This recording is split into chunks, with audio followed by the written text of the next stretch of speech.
So here we are with Nigeria's Tier 1 listed lender, Access Bank, today, which hosted a conference call to provide further information to the market on its planned 5-year global market offering. Yesterday, the lender also hosted another conference call through which its first half 2021 earnings were dissected with outlook on the bank's local and global operations, among others. Let's talk to Ayonide Akinloye, who is an Associate Investment Research Analyst at United Capital. Let's get some facts behind the figures on Access Bank. Good evening, Ayonide. Welcome to the show.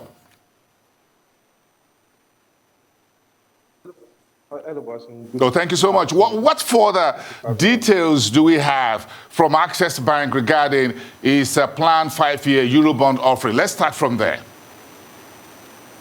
Okay, basically in terms of details from the transaction, first just to highlight the fact that the bank has about $300 million maturing next month. So the $375 billion issuance is just, the bank planning ahead to have enough dollars, for them to be able to repay investors once the maturity comes in. That's in October.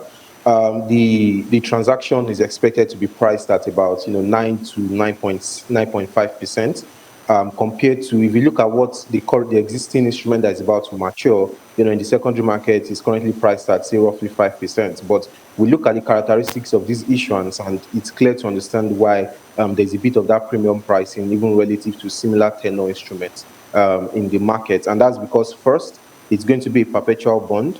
It's going to be a perpetual bond, which is going to be first of its kind for a Nigerian bank and for a corporate in Nigeria. It's going to be a perpetual Eurobond, but there's also going to be an embedded call option in the issuance also. So Access Bank would have the right to call back the bond after 5 years. That means they can decide to repay back investors after 5 years, maybe in a situation whereby interest rates are lower, then they can call back the bond and maybe reissue at a lower interest rate. So that's why, factoring the perpetuity premium and the call option premium, that's why we can see the offer is being priced at that level. In terms of when the offer should open, the offer will be opening on 15th of September. So that will be sometime next week and is expected to close within a week from that time. Number of issuers on the transaction, quite a number of them, including a number of foreign banks, JP Morgan, Standard Chartered, ABSA, just some of the names on that transaction. Overall, we definitely think is needed, considering the fact that there's a bit of dollar crunch within the system. There might be a need for them to be able to raise necessary finance for them to at least be able to repay back their maturing obligations next month. Interesting development that we see here, because Access Bank, this particular offer is coming about the same time as Nigeria's sovereign is looking to raise about $3.5 billion from the global debt market sometime in October, according to the finance minister. How significant is this? We are seeing a commercial rollout. This is the first since the year 2021 started, and I'm not really sure if any Nigerian bank actually made any Eurobond or global debt offering last year due to the pandemic. Yes, so far, 2020, we definitely didn't have any issuance, but so far this year, we've had EcoBank come to the market. So we've had EcoBank issue roughly about $300 million. But Access Bank coming to the market, clearly one, is because they have an obligation maturing next month.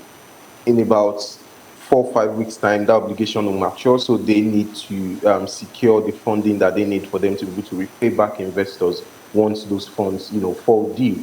And that's number one, is what is informing their coming to the market at this time, because there needs to be that proper assets liability management. So they don't want to go to the market too early and continue to hold, the Eurobonds on their books and continue to pay interest on a $375 million issuance, whereas they are still paying interest on another $300 million out there in the market. So basically, they have to time the issuance at a period where it is so close to the obligation that they have maturing, so that they don't, incur an extra cost. In terms of looking at the timing relative to when the federal government is coming to the market, yes, clearly Access Bank has demonstrated the fact that from a business operations point of view, they are definitely very stable.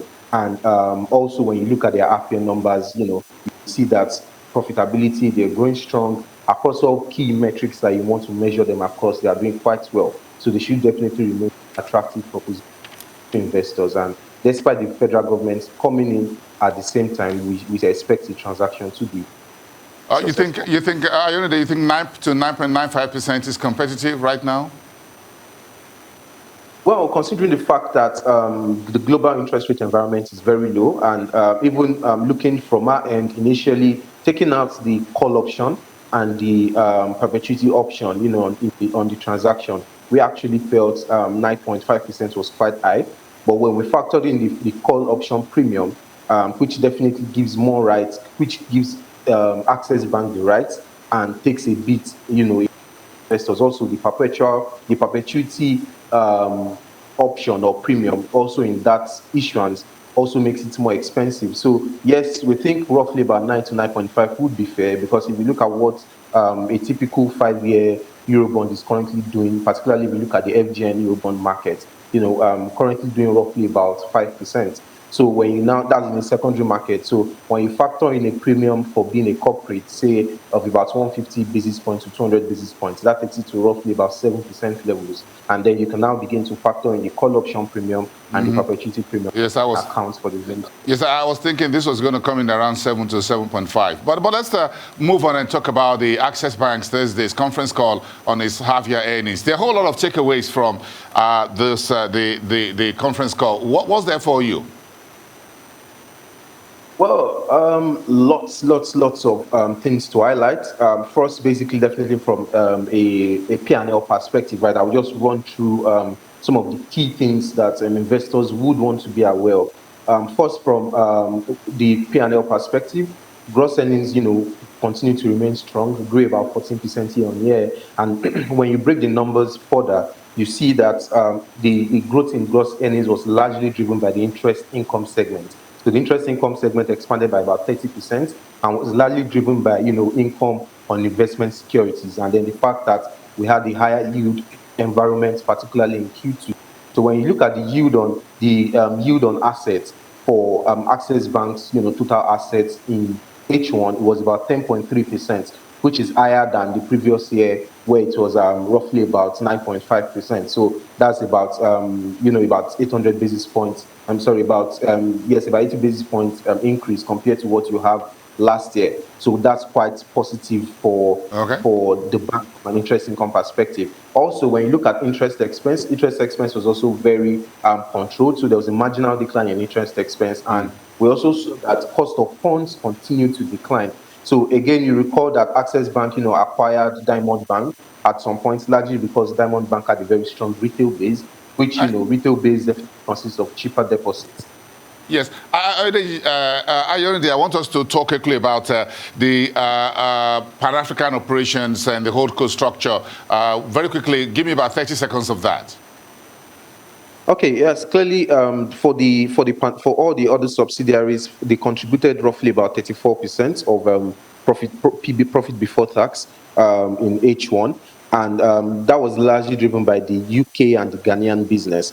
For some of the other businesses, for example, operations will begin in Guinea in August. So their numbers were not added to the H1 numbers. But overall, the subsidiaries are definitely growing and contributing significantly to operations for Access Bank. And we think, as intercontinental trade continues to improve, then Access Bank will definitely continue to benefit from that, because they are well positioned. Yeah. Okay, quite some insight into Access Bank's latest from you, Ayone of United Capital. Have a wonderful weekend.